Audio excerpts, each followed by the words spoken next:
বিশ্বনবী ডেকে বলে, ও আমার উম্মতেরা শোনো, আল্লাহর কাছে দুনিয়ার মানুষদের দুই ফোঁটা পানি সবচেয়ে প্রিয়।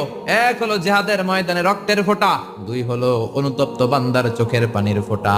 কত ভুল আপনি করেছেন, কত অন্যায় আপনি করেছেন, কত পাপ আপনার হয়েছে, কত মিথ্যা আপনি বলেছেন, কয় ওয়াক্ত নামাজ ছেড়েছেন, কয় লাখ টাকা ঘুষ খেয়েছেন, কত যৌতুক আপনি খেয়েছেন, কত মিথ্যা আপনি বলেছেন।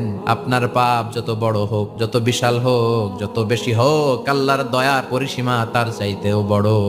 এজন্য আল্লাহ বললেন, ইয়া আইয়ুহাল্লাযীনা আমানু তুবু ইলাল্লাহি তাওবাতান নাসুহা। ও আমার গোলাম, তুই তোর নিজেরে যত বেশি ভালোবাসিস, তার চেয়েও আমি তোরে বেশি ভালোবাসি।